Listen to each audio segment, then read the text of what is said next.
주간 잘 지내셨어요? 오늘은 이제 그런 이제 팔정도를 공부하기 전에 우리가 이 수행이라고 하는 것도 좀 그냥 뭐 갑자기 이루어지는 게 아니라 이제 본격적으로 이제 수행을 하기 전에 어찌 보면 이제 수행에 필요한 좀 공덕이라는 것이 중요하거든요. 그래서 이제 그런 공덕과 실제 이제 공덕이 이렇게 충분히 쌓이고 나서 이제 깨달음이 일어나게 되는 그런 과정을 좀 살펴보려고 합니다. 그래서 오늘 주제는 이제 공덕과 지혜라고 하는 그 주제를 가지고 이제 좀 설명을 해볼까 하는데요. 우리가 이제 부처님의 그 명호 중에서 그 명행족이라는 말이 있죠, 그죠? 그 명행족이라는 말이 있는데 그 명이라고 하는 거는 위자, 그러니까 이제 지혜라는, 특히 명지라고 번역을 많이 합니다. 맑을 명자에다 지혜 지자 써서. 그리고 이제 명행이라고 하는 행은 짜란냐라고 해서 이제 이거는 실천 뭐 이런 뜻입니다. 그래서 이제 그런 깨달음의 지혜와 실천을 두루 갖춘 분을 우리가 이제 부처님이라고 하는데, 우리가 수행하는 데 있어서도 사실 이게 뭐 그냥 지혜만 따가고 빨리 깨달으면 된다 이렇게 생각할 수도 있는데, 실제 이 수행도 이제 수행이 잘 되기 위해서는 여러분들이 뭐 예를 들어서 이제 출가를 하면은 일을 안 하고 그냥 이제 신도님들의 그런 보시를 기반으로 해서 이제 또 수행을 하게 되잖아요. 그런 것도 이제 어느 정도 복력이 있어야 되고, 또 자기가 이제 수행을 하려고 하면 또 적당한 거처가 구해져야 되고, 또 내가 먹을 수 있는 이제 필수품들이 그렇게 어렵지 않게 구해져야 되고, 이런 것들이 다 이제 공덕이 좀 필요하거든요. 그리고 어떤 사람은 부처님 법문을 듣고 바로 이제 얼마 지나지 않아서 바로 아라한이 되는 분들이 있는가 하면, 어떤 사람들은 뭐 부처님께서 이제 생존해 계시는 그때도 아라한이 되지 못한 분들도 많이 있었단 말이죠.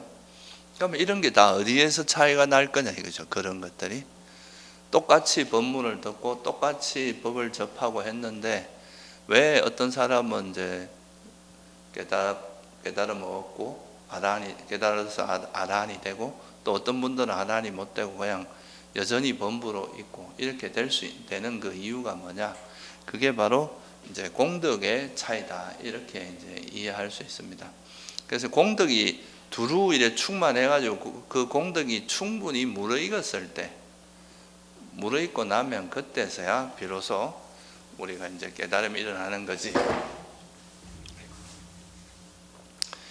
그런 공덕이 전혀 없는 상태에서 그냥 뭐 어느 순간에 마음을 돌렸다고 해서 깨달음이 일어나는 것은 아니다. 그래서 그런 측면에서 우리가 이제 수행을 하는 사람들도 단순히 그냥 뭐 앉아서 자습만 하고 뭐 수행만 하고 이런 것도 물론 때가 되면 중요하지만, 수행하는 과정에서 이런 또 이제 공덕을 많이 쌓아가는 것도 상당히 이제 그 깨달음을 얻는데 굉장히 중요한 토대가 된다, 이렇게 이해할 수 있습니다. 그래서 오늘은 그런 이제 우리가 팔정도를 본격적으로 공부하기 전에 우선에 이제 이런 공덕이라는 것이 무엇인가 하는 것에 대해서 조금 더 살펴보고, 이 공덕이 충분히 쌓여서 이제 최종적으로 깨달음의 지혜라고 할 수 있는 명지가 개발된다는 것, 그거를 한번 살펴보도록 하겠습니다. 아까도 말씀드렸지만 이제 우리가 지혜라고 하는 것은 여기서 말하는 공덕과 지혜라는 것에서 이걸 좀 알아듣기 쉽게 말씀을 드린 건데, 이제 지혜라고 하는 것은 여기서 말하는 지혜는 특히 이제 좀 깨달음의 지혜, 그거를 이야기한다고 생각하시면 되고, 깨닫기 전에 우리가 하는 일체 그런 행위를 통틀어서 공덕이라고, 좀 공덕이라는 범위를 좀 넓게 이해하시면 좋을 것 같아요. 좀 좁게 이해하면 우리가 이제 복을 짓고 공덕을 쌓고 이제 소위 말해서 보시하고 이런 것들을 공덕이라고 생각하지만, 조금 더 확장해서 살펴보면 우리가 그 깨달음을 얻기 전에 우리가 수행하면서 싼 삼매를 닦는 거라든가 지혜를 개발, 이런 것들이 다 공덕에 들어갑니다. 그래서 그거를 이제 차차 좀 살펴보려고 하는데요. 그래서 공덕행이라고 하는 것을 크게 나누면 이제 한 5가지 정도로 설명을 할 수 있을 것 같아요. 첫째는 뭐냐 하면은 이제 우리가 많이 알고 있는 보시, 그죠? 이게 이제 첫 번째 하나의 대표적인 공덕행에 속합니다. 그 다음 두 번째는 이제 지계, 계를 잘 지키는 거, 이게 이제 공덕행에 들어가고, 그리고 이제 세 번째 또 우리가 중요한 게 뭐냐면 배움이라고 하는 겁니다. 이제 이 배움이라고 하는 것도 어떻게 보면 여기서 말하는 배움이라고 하는 거는 이제 법을 배우는 거다. 이것도 이제 좀 이따가 설명을 드리겠지만, 우리가 이제 새로운 길을 가는 데 있어서 그 길을 가는데 지도라든가 나침반도 없이 가면은 그거는 상당히 위험하겠죠, 그죠? 그래서 이제 배움이 필요하고, 또 그 다음에는 이 배운 것에 대해서 혼자 막 생각하다 보면 자기 생각으로 빠질 위험이 상당히 많죠, 그죠? 그래서 법담이라고 하는 것이 필요합니다. 이제 같이 수행하는 사람들과 대화를 하고 이야기를 하면서 자기가 이해한 것이 맞는지 이렇게 검증해 가는 거, 그게 법담이고요. 그리고 이제 마지막으로는 수행이라고 하는 건데요. 이게 이제 실질적으로 깨달음에 이르게 하는 것은 이 수행입니다. 수행은 빨리어로는 이제 바와나라고 하는데, 이게 개발하다, 이런 연습하다, 이런 뜻인데, 이걸 보통 수행이라고 하는데, 이 수행은 두 가지로 나눌 수 있습니다. 우리 많이 들어보셨을 거예요. 사마타, 비파사나 이렇게 두 가지로 나누고, 이걸 다르게 말하면 삼매와 지혜, 이렇게 이해하시면 됩니다. 그래서 요 5가지 요소가 잘 두루두루, 어떻게 보면 이제 공덕행에서 이제 좀 토양이 되는 거는 보시, 지계, 배움과 법당, 이런 거라고 한다면, 이제 그것이 실질적으로 이제 우리가 수행에 본격적으로 수행에 들어가면 이 수행을 통해서 생기는 삼매와 지혜, 이것들이 이제 좀 더 고차원적인 공덕이라고 할 수 있고요. 그런 것이 무르익었을 때 우리가 소위 말해서 깨달음이라고 하는 것이 가능하다, 이렇게 이해하시면 좋을 것 같아요.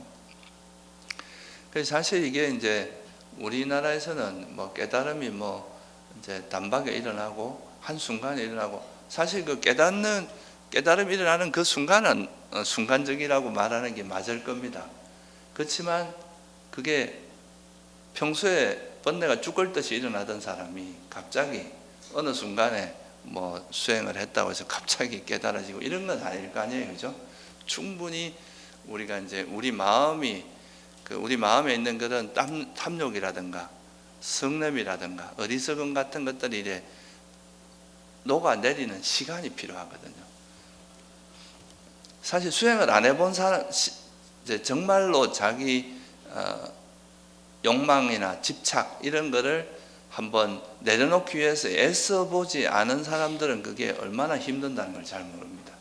그런데 실제로 여러분들이 이런 탐욕 때문에 괴로움을 겪고 있으면서 그걸 한번 놓아보려고, 예를 들면 자만이라든가 이런 걸 한번 놓아보려고 애를 써보면 그게 정말 쉽지 않다는 걸 느끼거든요.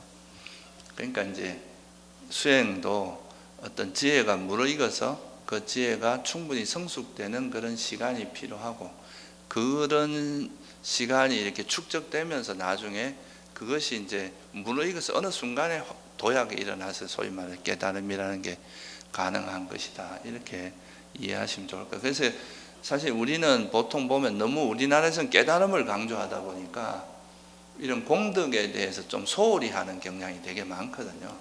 이 공덕은 수준 낮은 거라고 생각하고 이렇게 할 수도 있는데, 사실은 그렇지 않다, 이거죠. 공덕이 굉장히 중요하고, 여러분이 비옥하지 않은 땅에다가 씨를 뿌리면은 그 좋은 열매가 맺을 수가 없잖아요, 그죠? 그러니까 이 공덕을 많이 쌓는다는 것은 우리 마음을 되게 비옥하게 만드는 거라서 이 공덕행이 굉장히 중요하다는 것을 좀 이해하시면 좋을 것 같아요. 그래서 실제로 이제 부처님께서도 경전에 보면 이 어떤 이야기가 나오냐면 빠하라다경이라는 경이 있습니다. 빠라하다라는 경이 있는데 이 사람 이름입니다. 이 이제 이런 사람 빠하라다라는 그 사람한테 이제 이렇게 설할 때 여러분들이 이제 우리가 바닷가에 가면 이제 절벽 같은 게 있는 경우가 있잖아요, 그죠? 그 절벽이 하루 이틀에 될 수 없다는 거죠. 바닷가에서 이제 뭐 계속 뭐 파도가 치고 이렇게 하다 보면 그게 깎여서 이제 조금 더 높이가 되고 뭐 이래 쌓이면서 나중에 절벽이 되고 이런 것처럼 갑작스럽게 그 바닷가가 절벽이 되진 않는다. 그런 것처럼 이 법과 율에서는 순차적인 공부지엄, 순차적인 실천, 그리고 순차적인 도닦음이 있으며 갑작스럽게 완전한 지혜를 깨뜨림이라는 것은 없다. 이렇게 이제 말씀하고 계세요. 분명히 이제 우리가 깨달음이라고 하는 것은 어느 순간에 이렇게 막 무르익었을 때 지혜가 정말 순간적으로 딱 이렇게 생기는 거라고도 할 수 있지만 그런 지혜가 생기기 위해서 갖추어져야 될 이렇게 성숙되어야 될 그런 굉장히 많은 부분이 있다는 거, 이런 부분을 간과하면 안 된다. 그런 이야기죠. 그래서 이제 그런 공덕이라는 것이 우리가 이제 수행하는데도 상당히 중요하다. 이렇게 이해하시면 좋을 것 같아요. 그러면 제일 먼저 이 공덕의 첫 번째는 보시입니다. 그러니까 실제로 이제 여러분들이 살면서 제일 그러니까 그것이 안정되지 않았을 때 가장 큰 고통을 겪는 것 중에 하나가 뭐예요? 생활고라고 하는 거잖아요, 그죠? 물론 뭐 몸이 아프고 이런 것도 있지만 기본적으로 먹을 것이 구해지지 않는 거, 이게 참 살아있는 생명체에게는 굉장히 큰 고통이거든요. 그래서 먹을 것, 우리가 이제 생명을 유지할 수 있는 먹을 것을 이제 구하는 것이 굉장히 중요한데, 그런 것들을 위해서 우리가 미래에 어떻게 될지 모르니까 우리가 저축을 하잖아요, 그죠? 그와 마찬가지로 우리가 이제 여러분이 아란이 되기 전까지는 여러분 의지와 관계없이 윤회를 해야 돼요. 그거는 내가 번뇌가 있는 한은, 욕망이 남아있는 한은 내가 이 생에 못한 걸 또 하고 싶은 욕망이 있기 때문에 다시 이렇게 태어날 수밖에 없는 그런 과정을 거치는데, 그럴 때 가장 이제 우리가 그래도 안정적인 삶을 유지하면서 여유가 좀 있고 이래야 또 수행도 할 수 있고 그럴 거 아니에요, 그죠? 그거를 가능하게 해주는 게 바로 보시행입니다. 그래서 이건 결국 뭐냐면 복을 짓는 거거든요. 복을 많이 지어놔야 여러분들이 뭐 무슨 일을 해도 그래도 뭐 먹을 것도 잘 구해지고 필수품도 잘 구해지고, 그래도 뭔가 복이 많은 사람들은 무슨 일을 해도 쉽게 이루어지고 그러잖아요, 그죠? 뭐 능력은 되게 뛰어난데 복이 없으면 참 일이, 능력은 많은데 잘 안 되고 이런 경우도 있거든요. 그 복이라는 것이 굉장히 중요한데, 그런 복과 덕을 만들어주는 그런 게 생기게 하는 가장 대표적인 게 보시고, 또 아까도 말씀드렸지만 좀 멀리 이야기하면 윤회할 때 우리가 어디 아란이 되기 전까지는 그래도 좋은 조건에서 태어나야 수행을 할 수 있잖아요. 그거를 항상 가능하게 해주는 게 바로 기본적인 게 보시행이다. 그래서 이 보시행은 가장 기본적이면서도 또 수행에 있어서는 굉장히 중요한 기초가 되는 거다. 이렇게 이해하시면 좋을 것 같아요. 보시라는 것은 기본적으로 의미는 내가 스스로 노력해서 얻은 것들을 이제 다른 존재에게 어떤 대가를 바라지 않고 이제 베푸는 것, 이런 거죠. 그죠? 그래서 이거는 이제 자기가 정당하게 얻은 것을 남에게 아낌없이 주고 베푸는 그런 행위를 보시행위라고 합니다. 그러면 이런 이제 보시가 이루어지기 위해서는 세 가지 조건이 필요한데, 첫째는 내가 이제 보시를 하겠다는 마음이 일어나야 되겠죠, 그죠? 그걸 의도라고 이야기합니다. 그러니까 내 마음에 그런 의도가 일어나야 그 보시행이 시작이 돼요. 그리고 두 번째는 내가 뭐 줄 게 있어야 될 거 아니에요, 그죠? 줄 것도 없는데 보시를 할 수는 없죠. 그러니까 이제 보시를 하고자 하는 어떤 물건이나 뭔가 재능이나 뭐가 있어야 되겠죠. 보시할 것이 있어야 되고, 또 그 내가 보시를 한다는 건 누군가에게 줘야 되는데 받을 사람이 없으면 또 보시가 안 될 거 아니에요, 그죠? 그러니까 그 보시를 할 대상이 있어야 됩니다. 그게 바로 세 가지 조건이라고 이야기합니다. 보시의 세 가지 조건. 일단 제일 중요한 것은 본인의 의도, 그리고 보시할 것이 있어야 되고, 보시할 것이 있어야 되고, 그걸 받을 대상이 있어야 됩니다. 그러면 이제 보시가 이루어질 수 있겠죠, 그죠?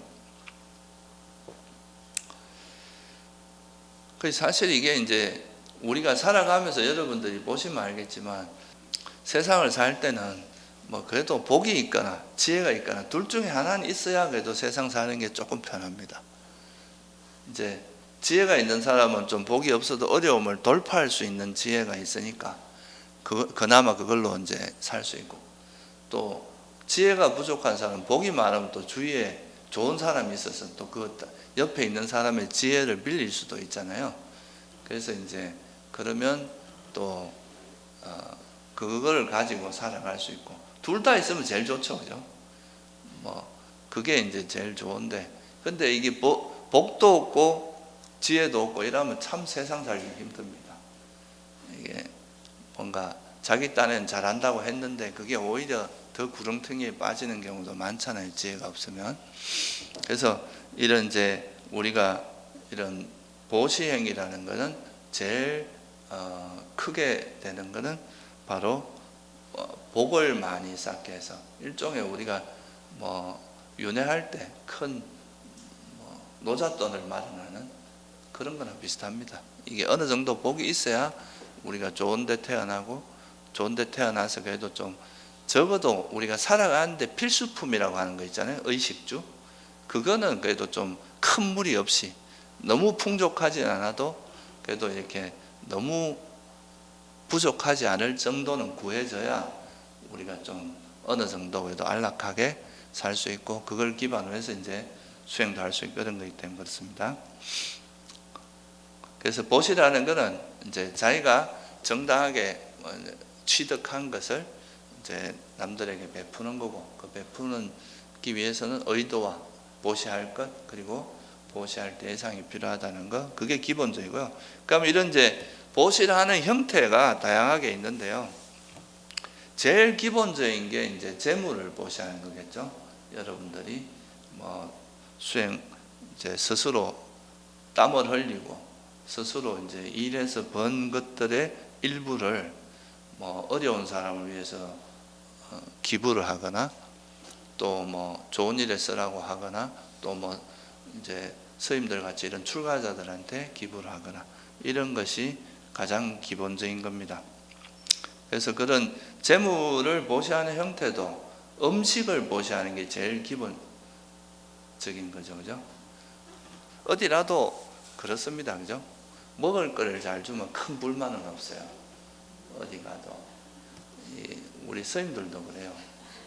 뭐 선방에서도 공양주가 음식을 잘 만들어주면은 그 선방에서 별로 불만이 없어요. 그런데 이 음식이 잘 안 되면 그 불만이 막 많이 터져 나오거든요. 그래서 어디라도 이 음식을 먹고 살게 해주는 사람에게는 다 고마움을 느낍니다. 이게 왜냐하면 이 음식이라는 건 우리 생명하고 관계 있거든요. 존재가 그 동물의 세계에서도 사실은 그 동물들이 살아가기 위해서는 첫째는 먹어야 살잖아요.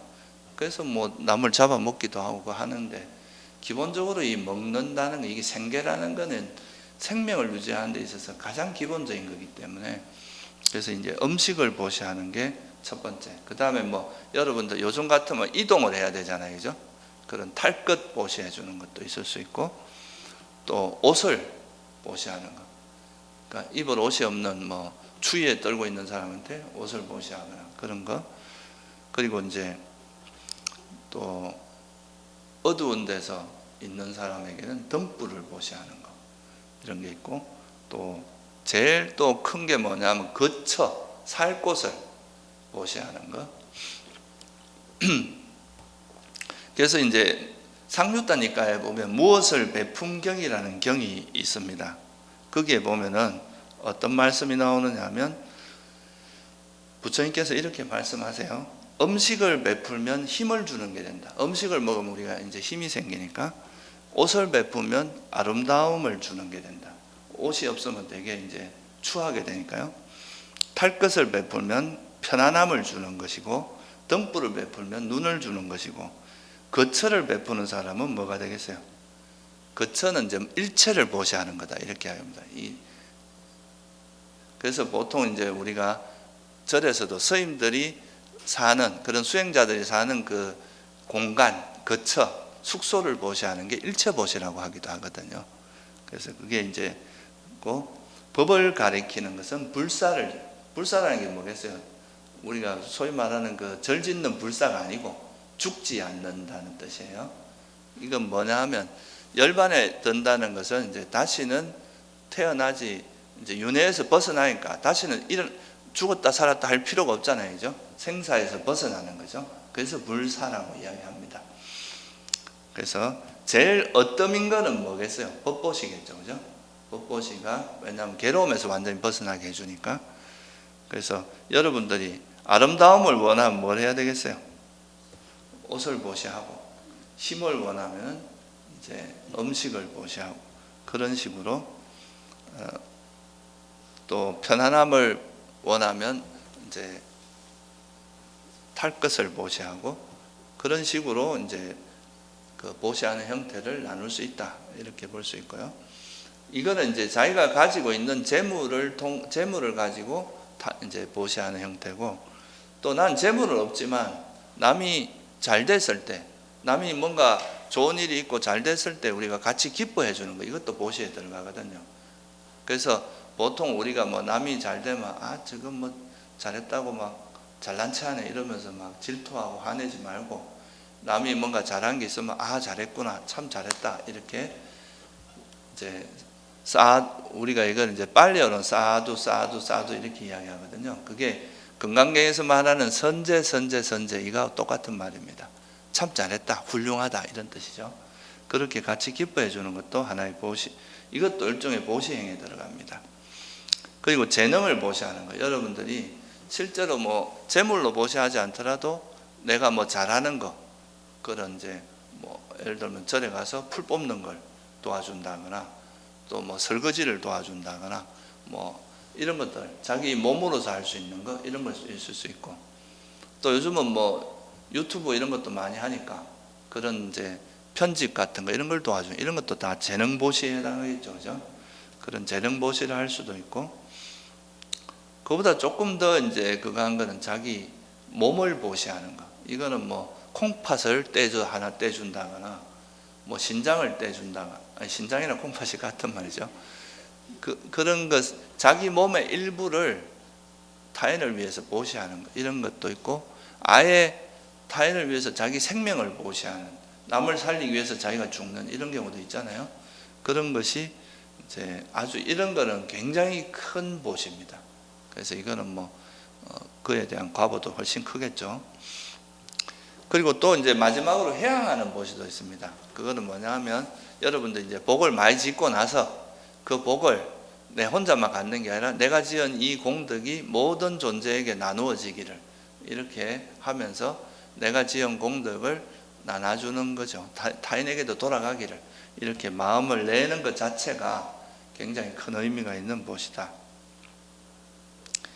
그리고 이런 이제 해양 보시는 이제 또 돌아가신 분을 위해서 우리가 성가에 보시를 하고 나서 아기들 있잖아요. 아기들, 그죠? 아기들은 뭐 잘 못 먹는다고 그러죠. 목구멍에 뭐가 들어가면 목구멍도 너무 작고 들어가면 막 목에 불이 나서 못 먹는다 하죠. 그런 사람들이 유일하게 먹을 수 있는 게 이제 성가에 보시한 그 음식을 회양해주면 그건 먹을 수 있다 하거든요. 그래서 이제 그런 아기들에게 회양하는 것, 또는 이제 여러분들이 돌아가신 분들을 위해서 혹시나 이제 돌아가신 분들이 이렇게 아기로 태어난 나의 친척이나 아는 분들 중에 아기로 태어난 분들이 있을 수 있기 때문에 여러분들이 이제 보시를 하고 나면 항상 마음속으로 이렇게 한번 해주는 게 좋아요. 내가 오늘 올린 이 공덕이 나의 돌아가신 친척들에게 회항되기를. 이렇게 하면 아까 말씀드렸듯이 혹시라도 여러분이 아시는 친척 중에서 아기로 태어난 존재가 있으면 그 사람들이 그 공양 공덕은 받아서 그래도 그때 잠깐이라도 배고픔을 면할 수 있다, 이렇게 이야기하죠. 보시의 종류는 다양하다 이 말이에요. 꼭 돈으로만 보시하는 게 보시가 아니라. 그리고 이제 마지막으로 아까 말씀드렸듯이 법보시. 이 법보시는 우리가 지금 뭐 재물을 보시하고 이런 거는 지금 현재 잠깐 괴로움에서 벗어나게 해주는, 그것도 큰 의미가 있지만 그런 거지만, 우리가 법을 보시해서 스스로 공부해서 윤회에서 벗어나게 하는 거는 이건 정말 뭐 말할 수 없는 큰 보시거든요. 그래서 이제 저희들 같이 이렇게 출가자들에게 가장 중요한 거는 이런 법보시라는 겁니다. 이제 공부를 해서 이제 본인 스스로가 이제 그런 괴로움에서 벗어날 수 있는 길을 찾고, 그거를 이제 또 우리를 위해서, 우리가 또 수행하는 걸 도와주기 위해서 이제 보시한 제가자들에게 법으로 돌려주는 거죠. 그게 이제 가장 의미 있고 또 큰 보시다, 이렇게 볼 수 있습니다.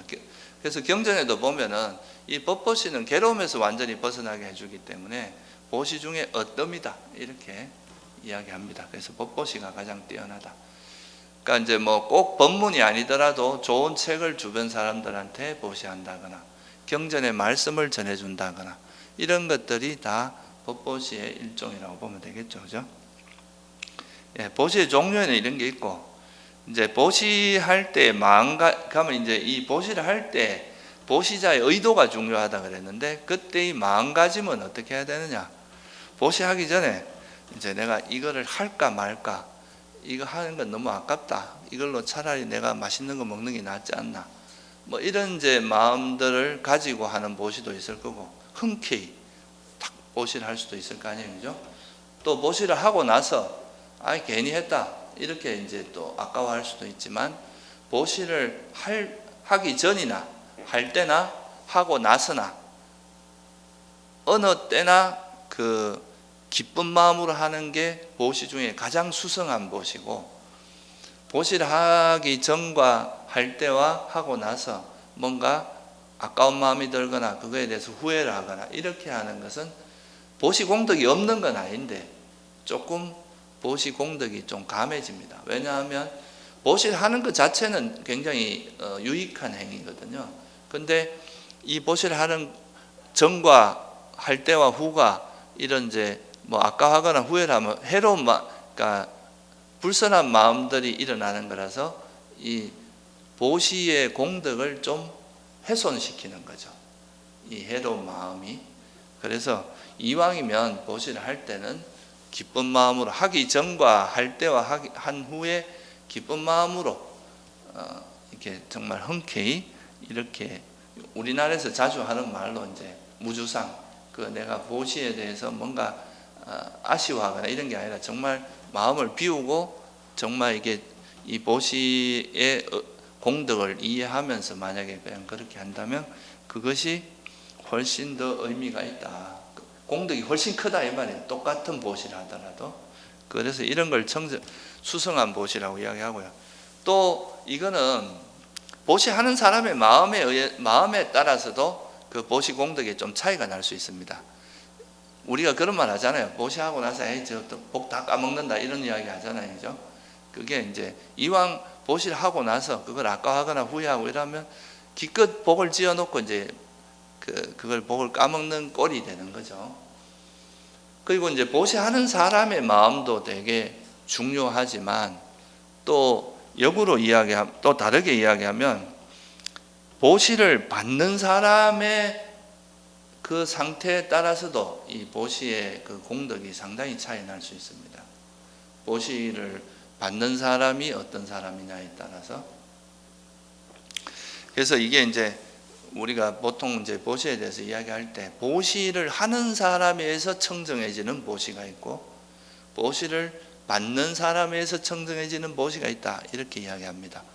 그러니까 아까 말씀드렸듯이 보시하는 사람에서 청정해진다는 것은 보시하는 사람이 되게 청정한 마음으로, 그러니까 뭐 하기 전에도 되게 기쁜 마음으로 보시라고, 하는 도중에도 굉장히 기쁜 마음으로 보시라고, 하고 난 후에도 굉장히 기쁜 마음으로 보시라고. 이게 뭐예요? 이런 게 이제 소위 말해서 보시하는 사람에서 청정해지는 보시다, 이렇게 말할 수 있겠죠, 그죠? 근데 내가 보시하는 사람은 그렇게 청정하게 하더라도 보시를 받는 사람이 뭐 번뇌가 되게 많은 사람이라든가, 또 아주 요즘 뭐 소위 말해서 사이비들 이야기가 많잖아요, 그죠? 요즘 그런 사이비들한테 보시를 하는 사람 마음은 되게 청정할 수도 있거든요. 자기 딴에는 되게 좋은 마음으로 이렇게 보시를 할 수도 있는데, 그 받는 사람의 마음이 이제 너무 오염되어 있고 이러면 그 보시의 공덕도 상대적으로 좀 감해지겠죠, 그죠? 그래서 이제 여기에 따라서 부처님께서 이제 보시의 분석경이라는 경이 있습니다.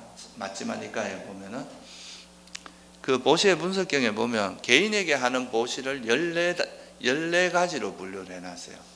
그러니까 한 그 보시를 받는 사람의 형태에 따라서 14가지 부류를 말씀하셨는데, 그래서 한 개인에게 하는 보시는 14가지가 있는데, 제일 보시했을 때 공덕이 큰 분은 누구겠어요? 부처님이겠죠, 그죠?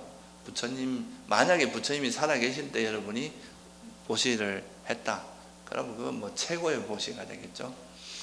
그 다음에 부처님이 안 계신다면 벽지불이라고 들어보셨어요? 이건 이제 부처님하고 벽지불의 차이는 뭐냐 하면, 부처님 같은 분은 이제 깨닫기도 했지만 스스로 법을 설할 수 있는 분입니다. 그러니까 법을 딱 정리해서 이제 다른 사람들도 알아들을 수 있게 체계적으로 법을 설할 수 있는 능력을 갖춘 분이지만, 벽지불은 스스로 깨달은 건 똑같아요, 부처님하고. 근데 이 법을 설할 수 있는 능력은 없는 사람을 벽지불이라고 하거든요. 그러니까 스스로는 깨달았지만 주변 사람을 깨달음에 이르게 하는, 괴로움에서 소멸하게 할 수 있는 그런 능력은 좀 부족한 거죠. 그래서 어쨌든 이 벽지불이 그 다음이고, 그 다음엔 뭐겠어요? 아라한들. 그러니까 이제 번뇌를 다 소멸한 아라한에게 보시하는 것이,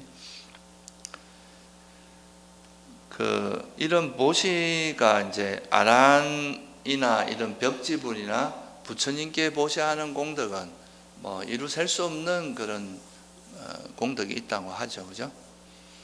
여러분이 잘 아는 아누루따라고 들어보셨죠, 그죠? 이 아누루따는 정말 복이 많은 사람이었어요. 그래서 하도 부족한 걸 하도 모르고 살았던 분이거든요. 근데 이분이 이렇게 된 이유가 뭐냐 하면, 아주 오랜 그 전생담에 보면 이분이 이제 아주 오래전에 흉년이 들었는데, 어떤 벽지불이 거의 굶어 죽게 된 벽지불이 계셨는데, 거의 이제 굶어 죽게 됐는데, 자기가 먹을 음식을 벽지불한테 공양을 한 거예요. 그러면서 이제 그래서 이분이 이제 목숨을 구할 수 있었는데, 그때 이제 보시를 하면서 이분이 이제 이때 이 사람이 좀 가난하게 살아가지고 다시는 가난하다 소리를 듣지 않게 해주십시오, 이렇게 하면서 보시를 한 거예요. 그래가지고 이분은 이제 그때부터 이제 부처님 당시, 석가모니 부처님 당시에 태어나서 아라한이 될 때까지 한 번도 가난했던 적이 없었다고 하죠. 그래서 항상 태어나는 생마다 부자로 태어나서 또 그때마다 또 많은 보시를 하고 이래가지고 한 번도 가난한 적이 없었다고 해요. 그 정도로 이제 이런 벽지불이나 부처님께 보시하는 공덕은 어마어마하게 크다. 그런 기회를 만나기가 쉽지가 않잖아요, 그죠? 그런 분을 만나는 것 자체가 쉽지 않으니까. 그리고 이제 그런 분 제외하고는 아라한, 그리고 그 다음에는 아라한이 되기, 이제 아나함이 된 다음에 아라한이 되기 위해서 애쓰는, 실현하기 위해서 수행하고 있는 분, 이렇게 두 개를 나누은 거예요. 아라한과 아라한의 실현을 하고, 아라한을 실현하기 위해서 노력하는 분, 그 다음에 우리가 성자는 4단계로 나누잖아요, 그죠?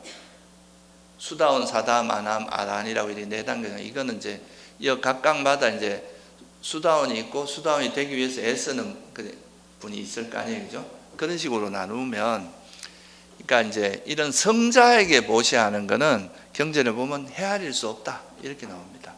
아란에게 보시하는 건 뭐 말할 것도 없고, 이런 수다운 이상의 성자에게 보시하는 거는 아예 셀 수가 없다. 근데 이제 제일 그러니까 저급한 게 뭐냐면 축생에게 보시하는 거는, 그런 축생에게 보시하는, 우리가 예를 들면 요즘 뭐 애완견들 많잖아요. 개라든가 고양이 이런 데 보시하는 것도 밥 한 그릇을 보시했으면 100배의 과보가 있다, 이렇게 이야기하고 있습니다. 그리고 이제 일반 범부, 일반적으로 이제 개도 잘 안 지키지만 그냥 일반적으로 살아가는 사람에게 보시하면 1000배라 그러고, 개를 잘 지키는 이런 사람에게 보시하면 10만 배라고 이야기합니다. 그리고 이제 그래도 선정에 삼매에 든 사람에게 보시라면 1000억 배. 근데 이거는 뭐 여러분이 너무 이제 숫자에 너무 집착하지 마시고, 그만큼 큰, 이제 우리가 생각하는 것보다 큰 가보가 있다. 이거는 제 말이 아니에요. 그 마찌마니까야라고 하는 그 보시의 분석경이라는 경에 나오는 이야기를 그대로 지금 제가 전달해 드리는 겁니다. 그러니까 이거는 뭐냐 하면, 우리가 이제 사람들에게 정말 타인에게 우리가 좋은 마음으로, 기쁜 마음으로 이렇게 뭔가 밥을 한 그릇이라도 보시하는 것이 우리가 생각한 것보다 훨씬 많은 공덕이 있다는 거예요. 그러니까 그런 것들을 평소에, 그러니까 우리가 주변에 있는 어려운 사람이라든가, 또 뭐 우리가 절에 가면 또 성가에 보시하거나, 이런 공덕들이 굉장히 큰, 생각보다 굉장히 큰 공덕이 된다. 그런 공덕들이 여러분 이제 나중에 수행하거나, 꼭 뭐 미래생뿐만 아니라도 앞으로 지금 내가 살면서 이렇게 공덕을 자꾸 쌓다 보면 자기도 모르게 어느 순간에 이렇게 잘 안 풀리던 일이 잘 풀리고, 이런 일도 있을 수 있다 이거예요. 이 공덕의 힘은 아무도 예측하지 못하거든요. 그래서 이렇게 이제 그 개인에게 하는 보시는 이런 정도로 이야기할 수 있고, 그러니까 적어도 이제 수행을 해서 삼매에 든 사람에게만 보시라도 어마어마한 보시 공덕이 있지만, 성자가 된 사람에게 보시하는 건 아예 셀 수도 없다 이거죠. 그 공덕을. 그래서 우리가 아라한을 뭐라고 이야기합니까? 보통 은공이라고 하잖아요, 그죠? 아라한은 공양 받을 자격이 있다, 이런 말이에요. 공양 받아도 그게 우리가 경전에 보면은 아라한이 되기 전까지는 그래도 좀 빛을 지는 공양이라고 이야기합니다. 공양을 받으면서 약간 빛을 진다는 거죠. 근데 아라한이 돼서 공양을 받는 거는 빛을 지지 않고, 그거는 이제 공양을 받을 만한 자격이 있는 부이다, 이렇게 이야기하는 거죠. 근데 놀라운 거는, 이렇게 부처님께 보시하는 그 공덕도 정말 이제 우리가, 그러니까 이거는 결국 이 순서가 뭐 어떤 순서겠어요? 마음이 청정한 사람일수록, 자기 마음의 번뇌를 많이 버린 사람일수록 그 보시 공덕이 크다는 것을 의미하겠죠, 그죠? 그래서 부처님 같은 분은 또 아라한이 되면 번뇌는 다 버려졌지만, 그래도 이제 공덕의 차이가 있기 때문에 또 그 공덕도 과보도 차이가 나는데, 근데 여기서 이제 부처님께서 또 한 걸음 더 나아가서 뭐라고 하시냐면, 이런 개인에게 하는 보시보다도 성가에 하는 보시가 있어요. 한 개인에게 하는 거하고 성가, 그러니까 부처님과 부처님 당시에 부처님과 그 비구 비구니들 그 전체를 향해서 보시하는 거가 있을 수 있고, 또 부처님이 안 계실 때 비구와 비구니가 있는데, 또 그 절에 있는 비구 비구니 스님 전체에게 하는 게 있을 수 있고, 또 일부 그 중에 몇 분을, 우리가 미얀마 가도 그런 게 있거든요. 어느 스님을 제가 집에 초청하고 싶습니다, 이렇게 할 수가 있어요. 그러면 그분들을 초청해서 이제 만약에 공양을 올리면 그 일부의 스님들에게 하는 거잖아요. 하여튼 이렇게 한 개인이 아니라 뭐 성가 전체, 비구니 성가 전체 또는 비구 성가 전체 또는 비구 비구니 합친 성가 전체 이렇게 하는 보시는 개인에게 하는 어떤 보시보다 더 수성하다 이렇게 말씀하시는 거죠. 그래서 이것도 마찬가지로 보시의 분석경이라는 경에 나오는 이야기인데 안한다여 개인에게 하는 보시가 성가에 하는 보시보다 그 결과가 크다고 나는 절대 말하지 않는다 이렇게 말씀하세요. 이거는 왜냐하면 한 개개인에게 보시하는 것도 굉장히 큰 의미가 있지만 이 성가가 유지되는 것도 되게 큰 의미가 있거든요. 이게 만약 여러분이 우리가 이제 그 성가가 없는 세상에 태어났다면 비록 뭐 이렇게 거기 있는 스님들이 조금은 타락하고 좀 뭐 계를 잘 안 지키고 이렇다 하더라도 성가가 있다는 것은 그래도 부처님 법이 남아 있다는 뜻이거든요. 그러면 그 스님들은 뭐 좀 이렇게 계를 안 지키고 좀 엉망으로 살더라도 그분들이 보존하고 있던 법을 우리가 배울 수는 있잖아요, 그죠? 그 법을 들을 수 있다 이거죠. 그러니까 이 법이 남아 있게 하는 것은 굉장히 큰 의미가 있거든요. 성가가 있다는 것은 결국 법이 이제 사라지지 않고 남아 있다는 거니까. 그래서 그런 의미에서 사실 개인에게 하는 보시도 수성하지만 이제 성가에 하는 보시가 훨씬 더 수성하다. 그렇게 이야기하는 겁니다. 그래서 그 마하빠자빠티라고 아시죠, 그죠? 원래 이제 부처님의 이모연가 그랬잖아요, 그죠? 그분이 이제 출가를 해가지고 부처님께 이제 가사를 이렇게 손수 지어갖고 올렸는데 그때 부처님께서 나한테 하지 말고 성가해라.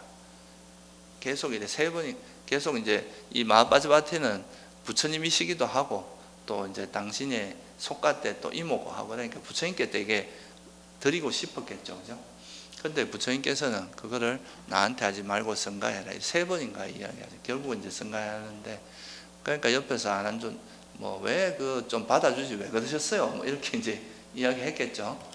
근데 그 이유가 이제 여기에 있는 거예요, 그죠? 한 개인에게 하는 것보다 사실 성가에 하는 것이 훨씬 더 수성하기 때문에 그렇게 하라고 하는 겁니다. 그래서 여러분들도 뭐 이렇게 그 보시를 할 때 뭐 마음으로 이제 나는 이 보시를 이게 여기에 있는 모든 성가 스님들 위해서 하겠다 이렇게 하는 것이 훨씬 더 공덕이 크다 이런 것도 알아두시면 좋을 것 같아요. 그래서 이제 보시하는 것은 개인에게 하는 보시가 있고 이제 그 각각 개인에게 할 때는 그 개인이 얼마나 그 번뇌로부터 벗어났고 마음이 청정하냐 여기에 따라서 그 과보의 정도가 좀 다르다. 그래서 특히나 이제 번뇌를 완전히 벗어난 아란이나 이런 분들에게 하는 것, 뭐 아란이 아니더라도 성자에게 하는 보시는 이루 헤아릴 수 없는 그런 큰 보시가 있다. 아니 공덕이 있다 하는 거고 또 그거보다 더 이제 수성한 것은 성가에 하는 보시다 하는 걸로 이해를 하시면 좋을 것 같아요. 그러면 이제 이런 보시를 하는 그 보시는 이제 좀 이해가 되셨을 텐데 그런 이런 보시의 이익은 뭐가 있느냐 하면 제일 먼저 이런 아까도 말씀드렸지만 보시는 이제 복이 생기게 합니다. 우리가 살아가는 데 있어서 제일 중요한 필수품이 쉽게 구해지도록 하는 그러니까 그런 그게 이제 제일 큰 거고 또 자기가 보시하지 않더라도 주변에 이렇게 복을 권할 수 있잖아요. 그 선을 그죠? 그렇게 권선을 많이 하는 사람들은 또 권속이 많다고 이야기를 해요. 그러니까 자기를 따르는 사람이 많아진다. 그래서 이걸 이제 복덕이라고 이야기를 합니다. 그래서 이 우리가 보시 공덕을 많이 짓는 것은 이제 윤회하면서 일종의 그 현생에서도 우리 삶을 풍족하게 하고 좋게 하는 효과가 있지만 또 죽어서는 이 보시만 잘해도 여러분들이 부처님께서 선처 그러니까 욕계 천상에도 태어날 수 있다고 그런 말씀을 자주 하셨어요. 그래서 보통 이제 제가자들에게는 뭐 깊이 있는 그런 법문보다는 이런 보시를 하고 계를 지키는 이런 거에 대해서 주로 말씀을 많이 하셨거든요. 그것만 해도 우리가 다음 생에 천상에 태어나서 정말 행복하게 살 수 있기 때문에, 그래서 그런 게 이제 첫 번째 이익입니다. 일단은 이 생에서 복이 많이 쌓이고, 그리고 죽어서는 내생에 또 좋은 곳에 선처에 태어나서 거기서 다시 수행을 이어갈 수 있는 그런 것이 크고요. 그 다음에 이제 이거는 좀 수행적인 차원에서 보면, 우리가 뭔가 이제 우리가 가지고 있는 것을 아낌없이 남한테 주는 마음에서 우리가 자기 욕망을 좀 내려놓는데 도움이 되겠죠, 그죠? 인색한 사람들은 그걸 꽉 끊어지고 못 놓는단 말이에요, 그죠?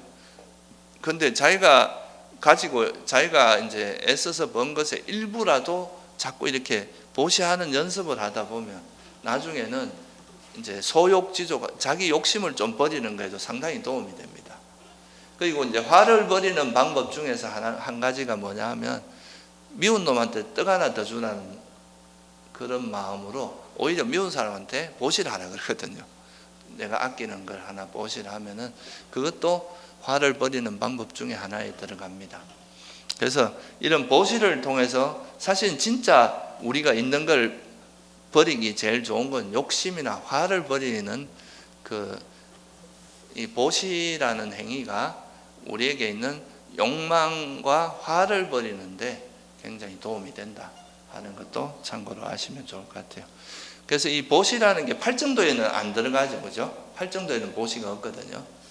이건 이제 보시라는 게 실질적으로 이제 이것만 가지고 우리가 괴로움을 소멸할 수는 없는데, 아까 말씀드렸듯이 이 보시의 공덕이라고 하는 것은 우리가 팔정도를 실천할 수 있는 굉장히 튼튼한 토대를 만들어 준다는 것, 그 토양을 만들어 주기 때문에 이 보시 공덕은 사실 가장 기본적인 거라고 보시면 돼요.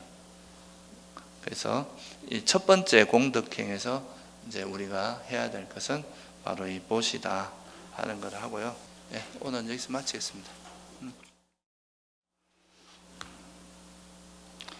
이제 보시가 가장 기본적인 거라면, 이 지계라고 하는 거는 또 이제 수행하고 아주 밀접한 관계가 있습니다. 물론 이제 보시도 뭐 수행과 무관하다고 말할 수는 없는데, 그래도 이제 이 계라고 하는, 계를 잘 지키는 이 지계라고 하는 거는 팔정도에도 들어가 있거든요. 이 계 부분은 우리가 보통 수행이라고 하면 계정해라고 이야기하잖아요, 그죠? 그래서 이 계는 이제 수행에 굉장히 중요한 역할을 하는 겁니다. 우리가 거처가 필요한 이유가 뭐겠어요, 그죠? 뭐 비바람으로부터 보호해주고 도적들, 그런 위험으로부터 보호해주는 게 이 집이잖아요, 그죠? 그런 것처럼 수행자들이 이제 어떤 수행을 하면서 어떤 외부의 그런 이제 다양한 자극들에서 그런 거에 우리가 물들지 않게, 오염되지 않도록 이렇게 도와주는 것이 일종의 계 같은 거죠.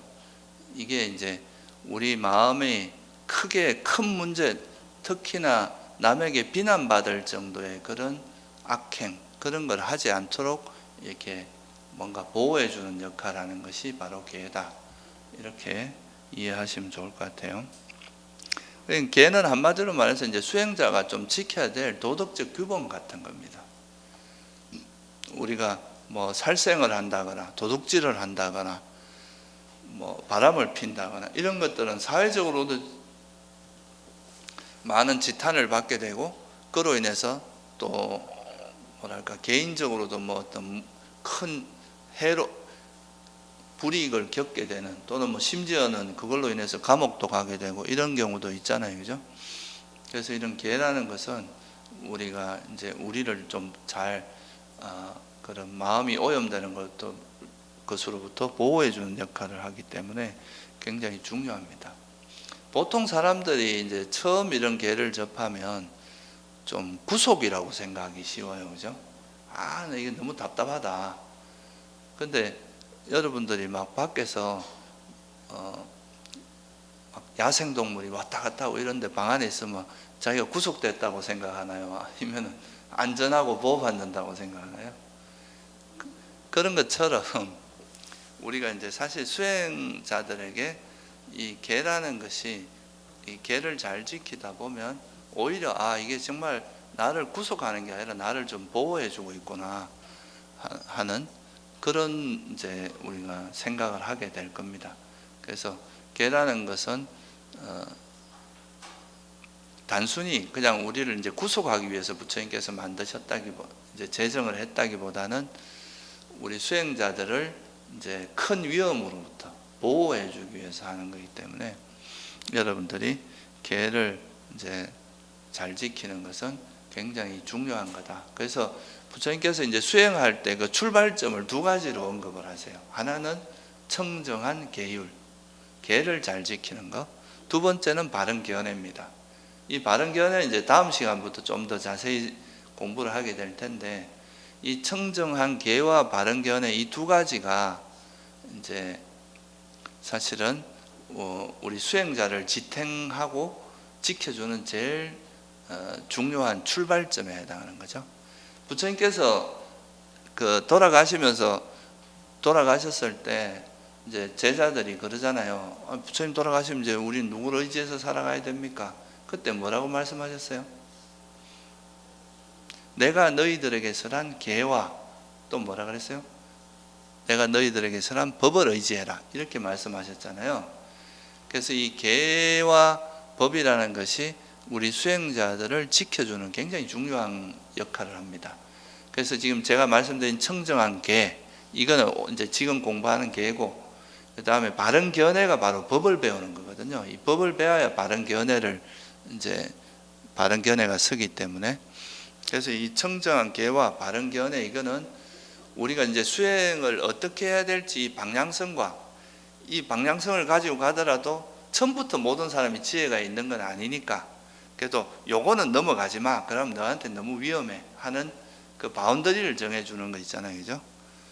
그게 바로 계다, 이렇게 생각하면 됩니다. 우리가 등산을 할 때도 이제 그 등산로가 있는데 괜히 뭔가 호기심이 많아고 등산로를 벗어나서 엉뚱한 길로 가다가 조난당하고 위험에 처하고 이런 경우 많잖아요. 그런 것처럼 이제 수행을 할 때도 부처님께서 정해놓은 그 길을 크게 벗어나지 않게 이렇게 딱 울타리를 쳐놓은 게 개예요. 여기만 안 벗어나도 그래도 크게 문제되진 않아요. 개만 잘 지켜도 남에게, 지혜로운 사람에게 비난받을 정도의 그런 문제는 안 생긴다 이거죠. 그게 개다. 그리고 개라는 것은 부처님께서 여러분을 괴롭히고 처벌하려고 만든 게 아닙니다. 이거는 이런 데를 벗어나는 것은 실제로 우리에게 굉장히 해로움을 가져다 주는 거니까 가급적이면 이걸 벗어나지 마라 하는 거예요. 그래서 사실은 계를 지키는 것은 후회 안 하려고 지키는 거거든요. 근데 계가 또 후회의 원인이 되기도 해요. 이 계를 안 지켰다 그러면서 자학하고 이렇게 하는 경우가 많은데, 그렇게는 하지 마시고, 내가 만약에 계를 어겼다고 생각하면 반성을 하고 다시는 그러지 않겠다, 이래 다짐을 하는 겁니다. 이거는 무슨 강제적인 그런 게 아니라, 그러고 이제 자기가 계를 어겼다고 해서 막 자기를 자학하고 이런 건 오히려 수행이나 자기에게 도움이 안 되거든요. 그래서 내가 만약에 계를 안 어기려고 노력을 해야 되겠죠, 그죠? 그러다가 또 부지불식간에 만약에 그런 행위를 했다면 즉시 반성하고 다시 그렇게 또 다짐을 해서 다시 계를 어기지 않도록 하는 그런 게 중요합니다. 근데 왜 율이라고 하잖아요. 우리 이제 계가 있고 율이 있잖아요, 그죠? 근데 보통 계는 처벌 규정이 없어요. 보통 처벌 이런 말을 잘 안 쓰는데, 율이라고 하는 것은 처벌 규정이 있습니다.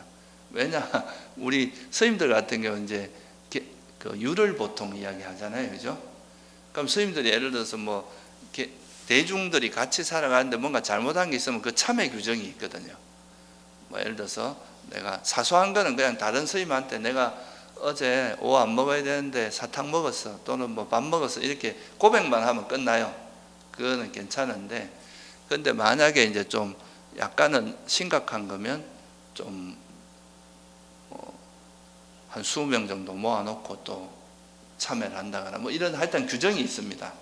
그래서 보통 우리가 스님들이 하는 거는 그래서 율이라는 표현을 많이 쓰고, 근데 일반적으로 계라고 하는 거는 내가 이제 막 그거 안 지켰다고 막 그 처벌을 받거나 이런 개념보다는 내가 이거를 벗어나지 않고, 여러분이 등산로 가는데 등산로를 안 지켰다고 처벌받지는 않잖아요. 그냥 개인이 위험한 거지. 그런 것처럼 이 개도 이제 여러분들 수행자들이 어떤 위험에 처하지 않고 그렇도록 이렇게 잘 보호하게 하는 그런 울타리 같은 거니까 스스로 이제 계속 잘 지키려고 다짐하고 반복해서 이제 실수하지 않도록 하는 거, 그게 중요하겠죠. 그죠? 이제 스님들 같은 경우는 대중 생활을 하니까 누가 계를 어기면 다른 사람이 영향을 주게 되거든요. 그러니까 이럴 때는 적절한 처벌 규정을 해서 그것이 반복되지 않도록 해야 되기 때문에 이제 그런 게 있는 거죠. 그래서 개의 숫자도 틀려요. 보통 제가자들은 5개만 지키면 되거든요. 그죠? 살도 엄망주라고 하는 이 5개만 지키는데, 스님들은 비구는 한 250개 정도 되고 비구니는 348개. 그러니까 많죠. 그래서 사실 훨씬 더 엄격합니다. 비구 이제 출가자들에게는. 우리나라는 그런 게 조금은 엄격하지 않은 편인데, 뭐 저런 미얀마나 지금 남방불교 이런 데는 가면 그런 계를 좀 엄격하게 지키는 곳이 많이 있습니다. 그래서 하여튼 그렇고, 제가자들이 지켜야 될 계는 크게 보면 두 가지예요. 5개하고 8개. 들어봤죠? 그죠? 5개는 다 아시죠? 그죠? 살도 엄망주. 살생하지 말고, 도는 도둑질. 그러니까 음행, 이거는 이제 소위 말 바람 피는 거 이야기합니다. 이제 스님들은 아예 그 성관계를 하면 안 되지만 제가자들은 한 배우자하고 하는 그런 문제가 안 되거든요. 이제 다른 사람, 그러니까 바람 피는 걸 이야기하는 거죠. 그리고 거짓말하는 거, 술 마시는 거, 이 5가지입니다. 그리고 이제 불교계에서 어찌 보면은 다른 데보다 좀 중요하게 생각하는 계 중에 하나가 뭐냐면 술, 음주입니다. 불음주. 왜 그렇게 했어요? 술 마시면 살생도 할 수 있고 도둑질도 할 수 있고, 술 한 번 마시면서 정신이 이렇게 흐려지면은 온갖 계행을 다 깰 수도 있어요. 그리고 이제 불교는 나중에 이제 수행을 공부하겠지만, 이 수행은 어떤 우리가 살아가는 이 세계의 본질을 정확히 꿰뚫어서 여기에 속지 않고 여기에 이제 달라붙어 있는 집착을 버리는 이런 게 이제 굉장히 중요한데, 술을 마시면 그런 지혜가 생기겠어요? 그러니까 이 술은 정신을 흐리게 하기 때문에 지혜의 종자를 없앤다고 하거든요. 그래서 이게 이제 다른 종교는 뭐 예를 들면 천주교 같은 데는 막 포도주도 먹고 그러잖아요. 그죠? 근데 이 불교에서는 이 술을 굉장히 엄격하게, 음주계가 되게 특징 중에 하나라고 합니다. 불교 계율. 물론 살생, 도둑질, 뭐 삿대 음행 이런 거는 다른 데도 많이 있는 건데, 음주에 대해, 불음주에 대해서 좀 강조하는 것은 불교가 좀 독특하다. 그 이유는 사실 여러분 술 많이 드셔보신 분들은 알죠, 그죠? 술 먹고 뭐 음주운전도 하고, 음주운전 하다 사람을 죽일 수도 있고, 이게 사실 정신이 흐려진다는 것은 굉장히 뭐 모든 일이 일어날 수 있는 가능성이 다 생기는 거거든요. 그래서 가급적이면 취할 정도, 뭐 피할 수 없어서 술을 마신다 하더라도 적어도 취할 정도는 안 마시는 게 좋습니다. 그거는 가고, 뭐 술 뭐 밥 먹고 한 잔 정도는 좋다, 이건 전부 거짓말입니다. 그거는 술 파는 그런 데서 좀 상술이고, 실제로 술을 먹으면 내 세포가 많이 파괴된다고 합니다. 그러니까 술은 가급적이 먹지 마시고, 그리고 8개는요 5개에다 3가지가 더 보태지는데 뭐겠어요? 이제 8개를 지키는 날이 한 달에 보통 6번 정도가 돼요. 그걸 우리가 팔간제계 이런 말 들어봤죠, 그죠? 옛날에는 그런 게 있었어요. 그러니까 이제 음력으로 뭐 보름 전날, 그 다음에 뭐 그 중간, 또 보름날 이래 가지고 하루에 한 6번 정도 이제 이렇게 지킨 날이 있는데, 그 날은 이제 아주 넓고 높은 침상에서 자지 않는 것 좀. 그러니까 약간 소박하게 자는 거죠. 너무 요즘 뭐 예를 들면 더블베드 이런 데다 막 화려하게 장식한 이런 데다 안 자고 밑에 그저 깔고 한번 자보는 거예요. 이불만 깔고. 그게 하나가 있고, 또 하나는 이제 장식을 안 하는 거예요. 보통 우리가 막 향도 뿌리고 꽃으로 장식도 하고 막 이렇게 춤도 추고 노래도 하고 이런 거 있잖아요. 그거를 그날 하루만 안 하는 거죠. 그러니까 불착 향화만 이제 불 가무 뭐 이런 이야기가 있거든요. 그러니까 노래 부르고 춤추고 높은 침상에서 자거나 이제 분칠하는 거 있잖아요, 그죠? 꽃과 향으로 장식하지 않는 그날 하루를 그렇게 하는 거예요. 또 하나는 뭐냐, 오후 불식. 그러니까 가급적인 그날은 아침 점심 먹고 저녁에는 이제 좀 참아보는 거죠. 그렇게 하는 것이 8계를 지키는 겁니다. 그래서 보통 지금도 미얀마에 가보면 그 8계를 되게 잘 지켜요. 그 제가자들도. 근데 우리나라에서는 이 전통이 많이 좀 사라졌는데, 옛날에 그 우리 그 국어책이나 역사책 같은 데 보면 뭐 8간 제계를 옛날에 고려시대에 했다 뭐 이런 이야기 들어보신 적 있죠?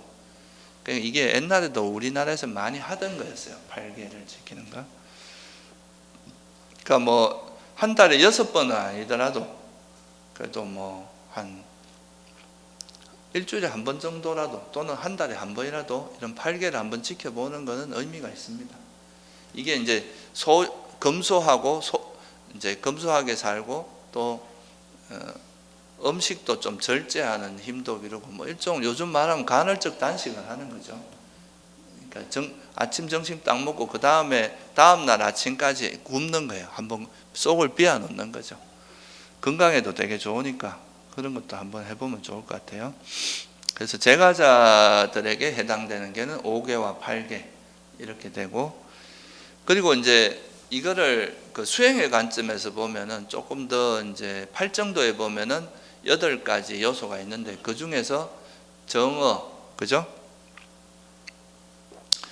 이제 정어, 정업, 정명 이렇게 3가지가 나오잖아요, 그죠? 그게 계에 해당합니다. 그러니까 8정도 중에서. 그래서 8정도가 보면 우리가 보통 수행 그러면 계정해라고 알고 있지만 실제로는 그 8정도에서는 해, 계, 정으로 순서로 되어 있습니다. 정경과 정사유가 해에 해당하고요.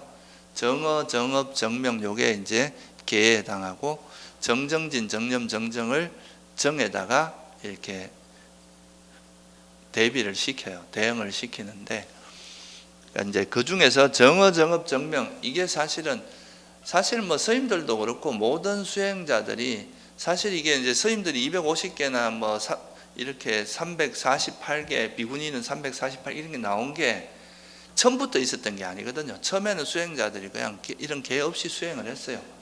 근데 이제 같이 이렇게 살다 보면 스님들 중에 사고 치는 사람들이 생길 거 아니에요.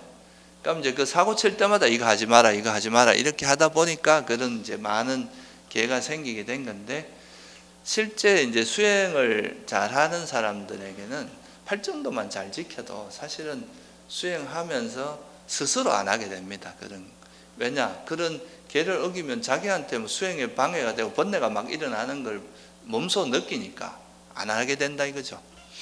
그래서 여기서 이제 8정도에서 말하는 이 계가 되게 중요한데, 첫째는 바른 말은 뭐냐면 우리가 보통 뭐라고 합니까? 거친 말, 또 거짓말. 우리가 천수경에 보면 그거 나오죠, 그죠? 망어, 거짓말이죠, 그죠? 그다음 뭐 양설은 이간질하는 말. 그다음에 뭐가 있어요 또? 거친 말. 예? 그 기어는 뭐죠? 쓸데없는 말, 그런 거를 이야기하고, 그다음에 악구, 이거는 거친 말. 그래서 보통 이제 남에게 무슨 말을 할 때 되게 막 상처 주는 거친 말, 욕설이나 이런 거친 말을 한다거나, 또 거짓말 하는 거, 그리고 사람들 사이에서 여기 가서 저 사람이 저 말하더라, 여기서 가면 저 이러면서 싹 이간질 시키는 거, 그런 거. 그리고 또 뭐 가십거리들 있잖아요. 뭐 연예인들 이야기 이런 거 쓸데없는 말로 하는 거 이런 것들을 하지 않는 게 바른 말입니다. 알게 모르게 우리가 살면서 거짓말 참 많이 합니다. 그죠?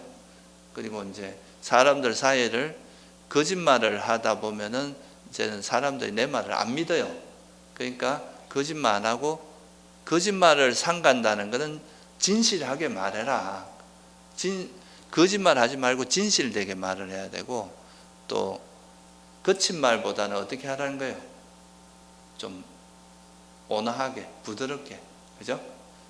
그러니까 상대에게 상처를 주지 않고 좀 소위 말해서 훈훈하게 따뜻하게 이렇게 말하는 거 그리고 이제 남을 이렇게 자꾸 이간질시키고 관계를 멀어지게 하는 게 자꾸 화합시키려고 하는 거죠. 서로가 관계를 좋게 만들고 쓸데없는 말보다는 이제 조금 이따 우리가 하게 될 법담을 하라 그랬어요.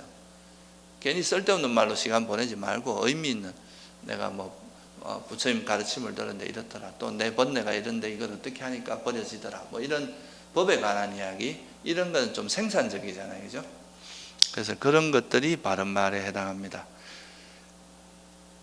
그래서 여기서는 5개로 보면은 살도 엄망 중에 망어 있잖아요. 망. 그죠? 거짓말로 했는데 요 거짓말이라는 걸로 대표를 했지만 여기에는 거친 말이나 이간질하는 말, 쓸데없는 말까지 하지 않는 것 이게 다 이제 올바른 말에 해당한다고 보면 되고요. 바른 행위가 살생, 도둑질, 음행을 하지 않는 게 이제 바른 행위에 해당합니다. 살생하는 거라든가 도둑질, 남이 이제 그 열심히 노력해놓은 걸 내가 쏙 가져가는 것. 요즘 뭐 이런 거 많죠. 회사 다니도 뭐 내가 아이디어 내놨는데 위에 상사가 자기 것처럼 싹 가져가고 이런 것도 있고, 그죠? 또 뭐 밑에 제자가 쓴 논문을 자기 이름으로 낸다거나 이런 것도 일종의 도둑질입니다. 돈만 훔치는 게 도둑질이 아니라 남이 애써서 이제 노력해서 한 거를 이제 그냥 슬쩍하는 거 이런 거를 도둑질이라고 하죠. 그래서 살생이나 도둑질, 삿된 음행 이건 아까 말씀드렸듯이 제가자들 경우는 바람 피는 걸 이야기합니다. 한 배우자에 만족해야지 이제 그 배우자를 놓고 다른 이제 사람을 만나 이런 거는 삿된 음행에 해당합니다. 그래서 이 5개를 어기는 거는 대체로 좀 악행 중에서도 좀 큰 악행에 들어가요. 그러니까 조금은 그 업이 무거운 업이다 이 말이에요. 그래서 보통 이게 이제 5개를 어기는 정도가 되면 악체에 태어날 수도 있다. 이런 5개를 어기는 행위를 하는 거는 그래서 이거는 그래서 이제 사실은 그 5개라고 하는 게 악체에 태어나는 것을 방지하고 보호하는 그런 거라고도 볼 수 있습니다. 우리가 이제 깨달음의 첫 번째 단계가 수다원이라 그러잖아요. 그죠? 그 수다원이 절대로 태어나지 않는 곳이 뭐냐 하면 악체예요. 절대로 악체는 태어나지 않고 수다원이 되면은 5개를 절대 어기지 않는다 그래요. 그러니까 이건 서로 연결이 좀 되겠죠. 그죠? 개를 확실히 어기지 않는 게 쉽지가 않아요. 여러분들 거짓말 아예 안 하고 사는 게 쉽지 않겠죠. 그죠? 그래서 그게 이제 바른 행위에 해당하고요. 바른 생계는 사실 우리가 살아가면서 먹고 사는 문제 때문에 악행을 하는 경우가 굉장히 많거든요. 그죠? 평소에 뭐 되게 사람 좋은 사람도 돈 문제나 이런 이권이 걸리면 막 이렇게 좀 헷가닥 하는 경우가 되게 많죠. 그러니까 이게 이 살아있는 생명체에게 이 생계라고 하는 거는 이게 생존하고 관계 있거든요. 동물들은 그렇다 그래요. 하루 이제 그 사냥을 못하면 죽는 거예요. 그 못 먹으면 며칠을 못 먹으면 자기가 힘이 빠지면 자기가 또 먹이가 되잖아요. 그러니까 이 살아있는 생명체에게 이 생계라는 건 워낙 큰 일이라서 이 생계를 기반으로 해서 악행이 일어나는 경우가 굉장히 많거든요. 먹고 살기 위해서 어쩔 수 없이 내가 먹고 살려고 뭐 살생을 했다. 뭐 자기가 잘 먹고 잘 살려고 뭐 마약을 판다거나 인신매매를 한다거나 뭐 이런 무기를 판다 이런 악행들이 많이 있을 수 있잖아요. 그죠? 이거는 좀 극단적인 거지만 사실 뭐 자기가 먹고 살기 위해서 타인을 이렇게 거짓말해서 막 무너뜨리고 엄해하고 이런 경우도 있을 수 있겠죠, 그죠? 그래서 이 바른 생계는 자기 생계를 유지하기 위해서 절대 부당한 악행을 통해서 하지는 마라. 그 당장은 좋을지 몰라도 결국은 그게 자기에게 부메랑이 돼서 언젠가는 그것 때문에 큰 고통을 겪을 수밖에 없다. 절대 남에게 피해를 주고 자기가 잘 사는 것은 오래 가지 않습니다. 절대. 그건 반드시 우리가 적어도 불자라면 인간은 믿어야 되거든요. 인간은 믿어야 되겠죠, 그죠? 그러니까 분명히 원인과 결과가 있다 그랬잖아요. 자기가 악행을 하면 그 분명히 그에 대한 안 좋은 결과가 온다는 것을 분명히 받아들여야 된다. 그래서 그게 바로 이제 팔정도에서 이야기하는 겁니다. 스님들도 바른 생계가 있어요. 스님들은 점을 보거나 뭐 이런 그런 걸 통해서 생계를 하면 안 된다 그랬거든요. 뭐 사주를 본다거나 아니면 또 뭐 누가 왔는데 옆에 가서 슬쩍 요즘 전에 좀 먹을 게 없어 이라고 석 흘리고 가는 거예요. 이런 걸 암시라고 하거든요. 이런 것도 하면 안 된다 그래요. 그러니까 이제 스님들은 바른 생계를 위해서는 정진을 열심히 해서 자기가 수행력이나 덕이 있어서 그걸 통해서 신도들이 자발적으로 보시라게 해야지 뭔가 수를 써서 이렇게 하는 건 바른 생계가 아니다. 이게 이제 스님들이 바른 생계를 안 하게 시작하다 보면 세속처럼 뭔가 자꾸 이제 이렇게 마음을 어떻게 보면 신도들에게 보시를 유도하는 행위를 자꾸 하게 될 거 아니에요, 그죠? 이런 것들은 이제 세속화되고 타락하기 쉽기 때문에 스님들도 이 바른 생계를 실제 계율에 보면 굉장히 강조를 많이 합니다. 뭐 옛날에는 뭐 점성술이나 뭐 이런 거 많이 그게 경전에 특히 법만경이라고 이제 그런 계를 설해 놓은 그런 경전이 있는데 그런데 보면 거기에 스님들이 어떻게 살아야 되고 이런 걸 되게 구체적으로 이야기를 많이 해놨습니다. 그래서 우리가 이제 팔정도에 나오는 계는 바른 말, 바른 행위, 바른 생계. 그러니까 우리가 아무리 내가 조금 어려워도 남을 해쳐가면서까지 남의 삶을 도탄에 빠져 사기를 친다거나 뭐 이래가지고 남의 삶을 도탄에 빠지게 하면서 자기가 잘 먹고 잘 사는 이런 일은 절대 해서는 안 된다. 그게 이제 바른 생계라고 할 수 있어요.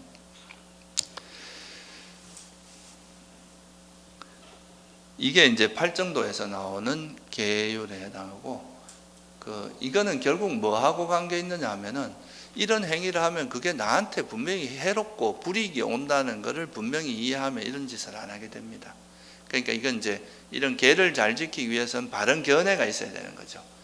해로운 내가 이런 욕망이나 화를 기반으로 해서 이런 그릇된 말이나 그릇된 행위나 그릇된 생계를 했을 때 그게 오히려 나에게 해롭고 불이익이 되고 괴로움을 가져다 준다.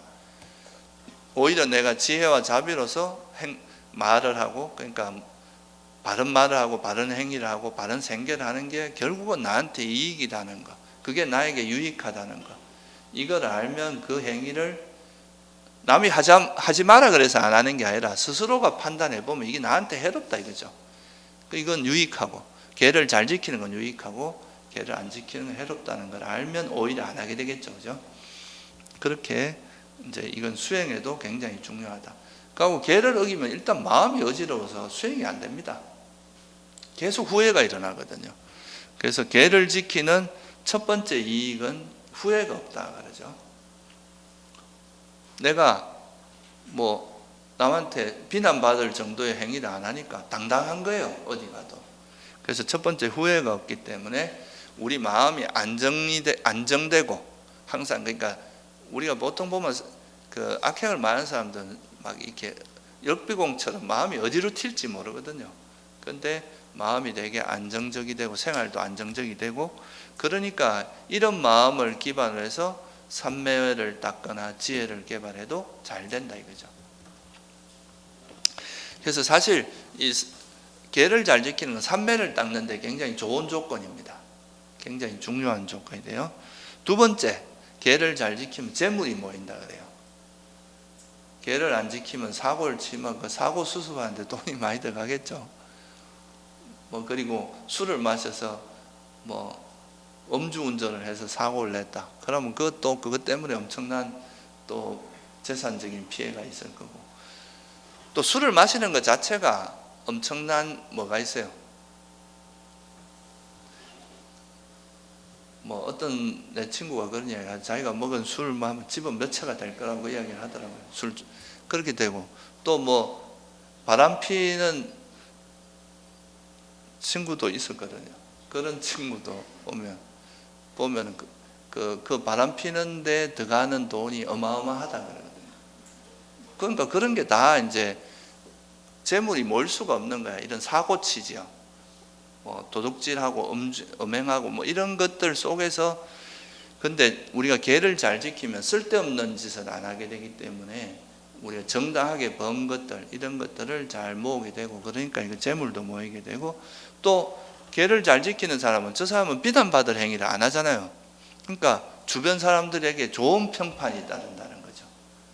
아, 저 사람 참 좋다, 괜찮은 사람이다, 훌륭하다, 절대 거짓말 안 하는 사람이다, 저 사람은 절대 남을 해치지 않는다, 절대 남의 것을 가지지 않는다, 뭐 이런 것 자체가 이제 좋은 명성이 따르고, 또 이렇게 계를 잘 지키는 사람들은 자기가 그리낄 게 없기 때문에 어디 가도 당당하다는 거예요. 근데 보통 이제 자기가 도둑이 지발 저린다고, 도둑질을 많이 하는 사람은 누가 옆에서 도둑 이러면은 그것만 들어도 이제 막 마음이 쿵쾅쿵쾅 뛰고 이렇게 될 거 아니에요, 그죠? 그러니까 이제 이게 어디 가도 자기가 악행을 하지 않은 사람은 당당하다 이거예요. 그게 이제 또 계를 잘 지키는 사람의 이익이고, 또 멀리 내다보면 계를 잘 지키면 다음 생에 천상에 욕계 천상에 태어날 수 있다. 그러니까 좋은 선처에 태어난다 이 말이에요. 우리가 시계 생천 이런 말 들어봤어요? 이 시자는 보시 시자입니다. 보시할 때 시고, 계는 계율할 시계, 보시와 계를, 보시를 잘하고 계를 잘 지키는 것만으로도 생천, 천상에 태어날 수 있다.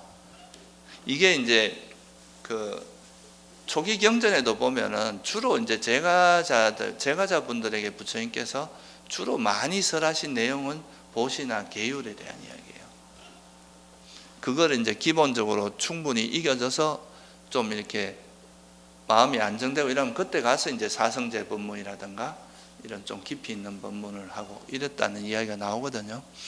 그래서 이 계를 잘 지키는 것만 가지고도 이 생에도 많은 이익이 있지만 다음 생에 또 그런 선처에 태어나서 좋은 환경에서 다시 수행할 수 있는 조건이 된다. 또 이 생에서는 계를 잘 지키는 것은 또 아까 말씀드렸듯이 결국은 우리가 수행이라고 하는 건 삼매와 지혜를 닦는 건데, 이 계가 삼매를 닦는 데 굉장히 좋은 큰 도움이 됩니다. 계를 잘 지키는 것은 일종의 기초공사나 같아요. 여러분 집 지을 때 기초를 허술하게 지으면 어떻게 됩니까? 집이 금방 무너지죠, 그죠? 근데 이게 계를 잘 지키는 것은 우리가 생활을 되게 안정되게 해주고, 그래서 이게 이제 삼매를 닦는 데도 크게 도움이 된다. 그리고 또 역으로 수행을 잘해서 지혜가 생기면 계를 남들이 어기라고 해도 안 어깁니다. 스스로 안 하게 돼요. 저도 뭐 술 안 먹은 지가 되게 오래됐는데 출가하고 나서는 안 먹었으니까. 근데 이 술을 우리가 이제 이렇게 깨어있는 정신으로 살다가 술에 뭔가 취해가지고 정신이 흐릿해지는 이걸 못 견딥니다. 이게 뭔가 정신이 흐릿해지고 이런 것 자체가 굉장히 기분 나쁜 상태거든요, 그게. 그러니까 그런 상태를 되는 것 자체가 별로 바람직하지 않기 때문에, 그런 걸 이제 우리가 그런 상태가 우리가 얼마나 불편한 거라는 걸 알기 때문에 나중에 이제 수행을 하다 보면 술을 먹으라고 뭐 아무리 좋은 술이고 뭐라 해도 안 먹게 된다. 이게 억지로 참는 게 아니라는 거예요. 그러니까 그만큼 이 계라는 것이, 그리고 아까도 말씀드렸지만 이제 깨달음 얻어서 만약 수다원이 되면 절대 오계를 안 어긴다는 거예요. 일부러 어기라고 자기가 의도적으로 어기진 않아요. 예를 들어서 내가 뭣도 모르고 밤에 가다가 깜깜한 밤에 자기도 모르게 이제 개미를 밟아서 혹시나 죽을 수도 있잖아요. 그런 거는 그렇지만 내가 의도적으로 마음을 내서 죽여야지 이렇게 해서 절대로 그런 계를 어기지 않는다 이거죠. 그러니까 수다음만 돼도 절대 그 오계를 안 어긴다고 이야기를 해요. 그러니까 이 계라는 것이 단순히 어떤 우리가 규약이고 규범이고 이렇게 우리를 구속시키는 게 아니라 수행이 깊어져서 이제 지혜가 깊어지면 자연스럽게 안 하게 되는 그런 거다. 이렇게 이해하시면 되겠죠. 그 다음에 이제 이 계를 잘 지키고 계율도 이제 공덕행에서 굉장히 중요한 부분입니다. 그 다음에 수행의 출발점이 뭐라 그랬습니까? 이 계와 청정한 계와 바른 견해라 그랬잖아요, 그죠? 그럼 이 바른 견해를 우리가 처음부터 우리가 바른 견해가 생길 수가 없잖아요. 이 불교가 시작된 거는 부처님이 이 세상에 나셔서 시작된 거거든요. 그렇죠, 그죠? 부처님께서 이제 이 세상에 스스로 깨달음을 얻어서 그 깨달은 바를 우리에게 법으로서 남겨줬기 때문에 이제 우리도 이게 괴로움의 소멸이 이런 거구나라고 알 수 있는 건데, 그래서 처음에 우리가 이제 불교를 처음 배울 때는 처음에 이제 불교를 접할 때는 첫째는 뭐가 필요한? 배움이 필요하다는 거죠. 일단은 부처님 법문을 배워야 돼. 우리나라 불교의 가장 취약한 부분이 이 부분입니다. 너무 법을 소홀히 해. 그냥 막 수행 방편 하나만 들고 그것만 하다 보면 다 알아진다 이렇게 하는데 그렇지 않습니다. 이 수행을 하다가도 이렇게 경험을 하면 그 경험을 어떻게 이해를 해야 되는데 그 이해하는 방식이 여러분이 배우지 않으면 결국은 어떤 방식으로 이해하겠어요? 자기식으로 이해할 수밖에 없어요. 자기가 배워온 방식대로. 그러면 이거는 진리에 접근하는 게 아니라 자기 견해를 더 공고하게 만들 수도 있거든요. 그래서 첫째는 배워야 돼. 부처님 요즘 뭐 비포 애프터 이런 말 많이 하잖아요, 그죠? 그러니까 부처님 나시기 전하고 부처님 나신 후가 뭐가 달라졌어요? 법이 설해졌느냐 안 했느냐 이게 달라진 거거든요. 그렇다면은 그 법을 배워야 된다 이거죠, 그죠? 그게 바로 배움입니다. 그래서 이 배움이라는 것은 부처님의 가르침이나 이제 그런 특히 부처님 가르침 중에서도 이런 진리의 가르침을 배워야 됩니다. 그러면 우리가 뭐 교학자도 아니고 학자도 아니고 그럼 법을 어느 정도까지 배워야 되느냐 이렇게 볼 수도 있잖아요, 그죠? 적어도 여러분이 이 수행을 하는 가장 큰 목적은 괴로움의 소멸에 있는데 괴로움을 소멸하려면은 적어도 그 괴로움이 뭔지는 알아야 될 거 아니에요, 그죠? 그러면 괴로움이 뭔지를 알고 그 괴로움의 소멸이 어떤 상태인지를 알아야 될 거 아니에요. 그리고 그러면 괴로움을 알면 괴로움이 왜 일어나는지도 정도는 알아야 될 거 아니에요, 그죠? 그러면 괴로움이 소멸이 만약에 가능하다면 어떤 방법으로 하는지는 알아야 될 거 아니에요.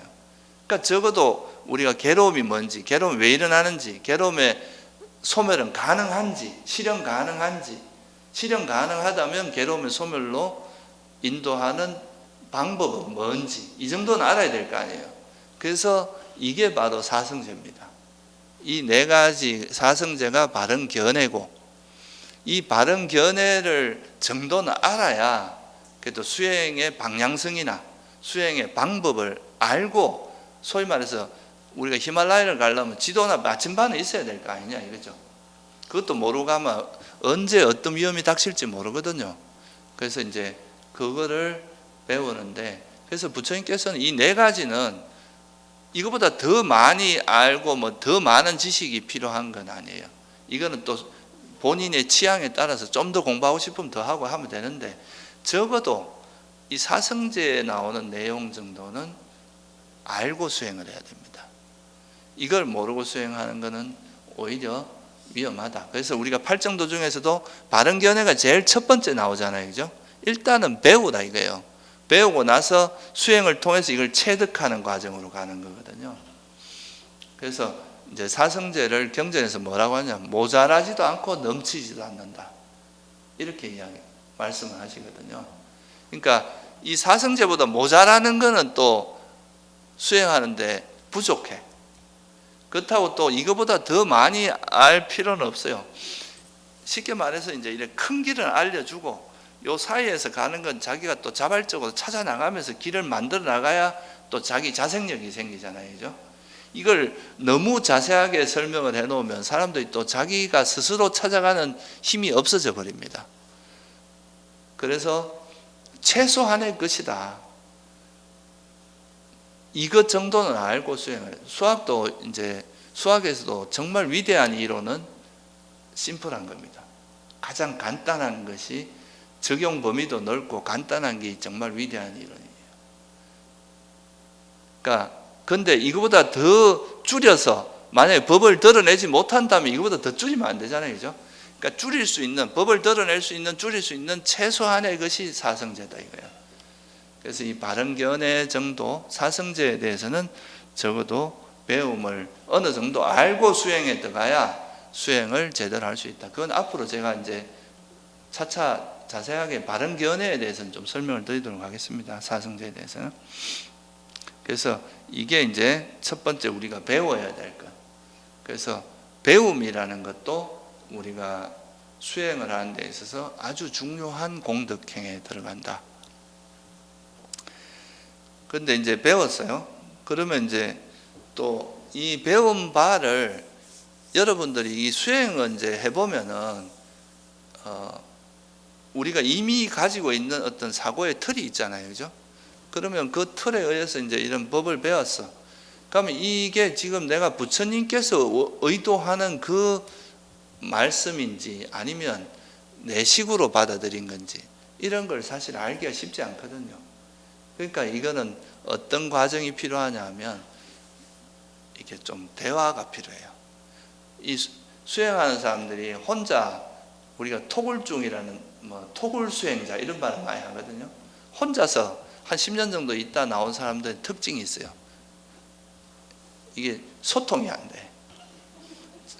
본인은 이제 대단한 뭔가를 얻었다고 생각하는데 실제로 보면 별거 아닌 걸 갖고도 굉장히 크게 이렇게 생각하는 경우도 있을 수 있거든요.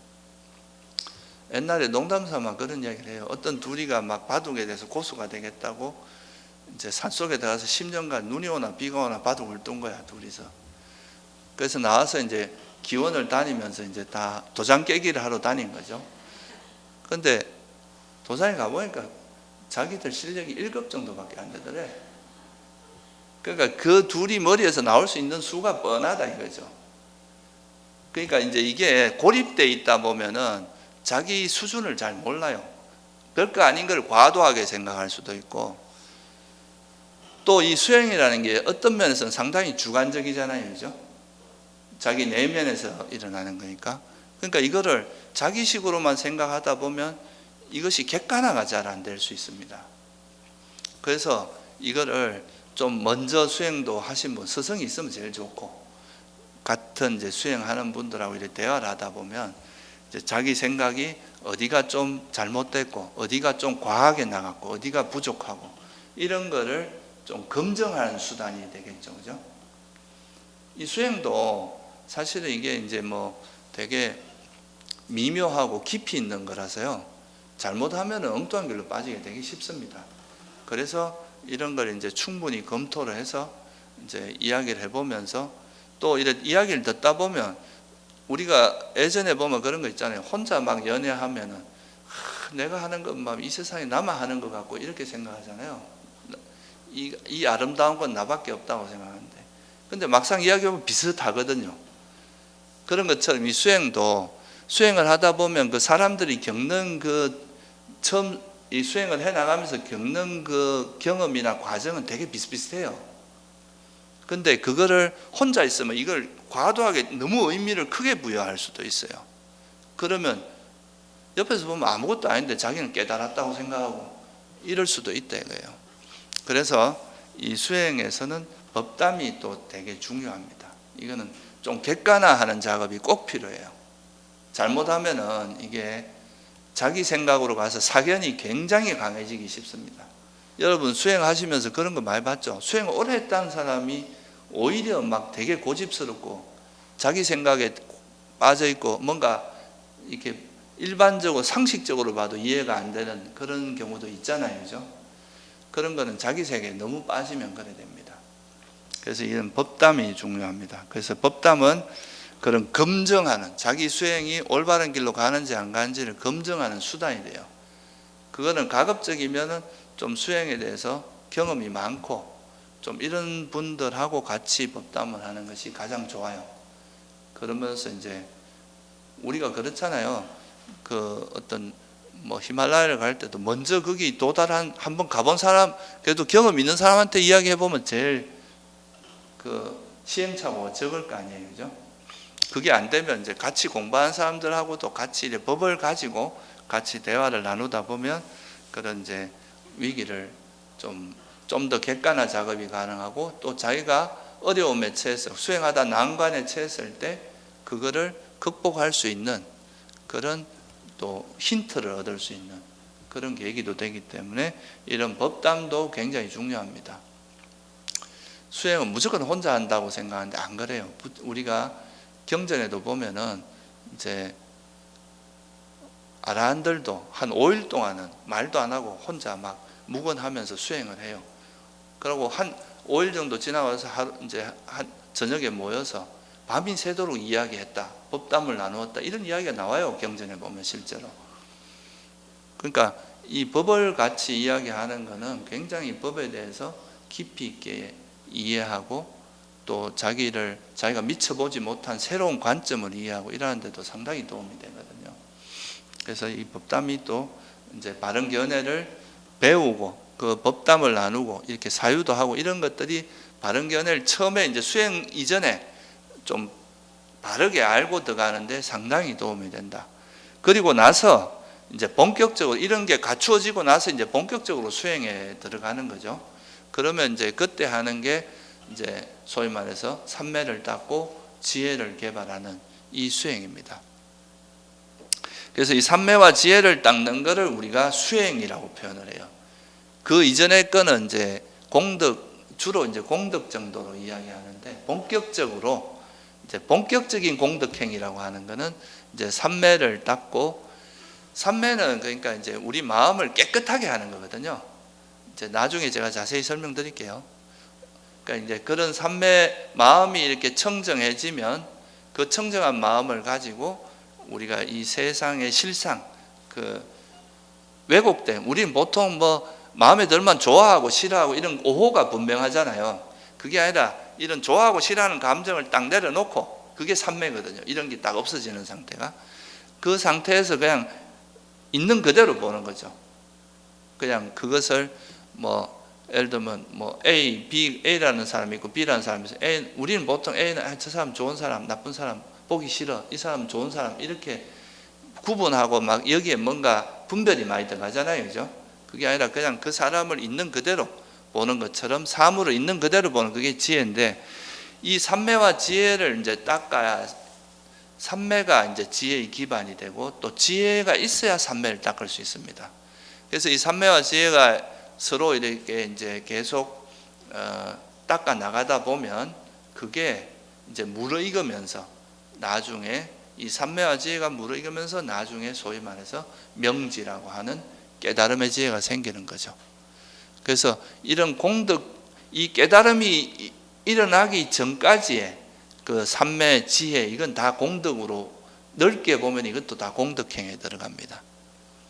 좁게 보면은 이제 보시, 그 다음에 이제 계, 배움, 법담, 요까지가 공덕이라고 할 수도 있는데, 수행도 넓게 보면은 이제 일종의 공덕이고, 진짜 깨달음이 일어나는 그런 공덕이 충분히 성숙했을 때 나중에 소위 말해서 깨달음의 지혜가 생긴다, 이렇게 이해하시면 좋을 것 같아요. 그래서 이 공덕은 그냥 이렇게 해도 되고 안 해도 되고 이게 아니라 우리가 실제 깨달음을 얻는 데 있어서 필수적인 요소라는 거, 꼭 필요한 거다. 조건이 성숙되지 않고서는 이런 결과가 절대 일어나지 않는다는 거, 그거를 여러분이 다시 한번 생각해 보시면 좋을 것 같아요.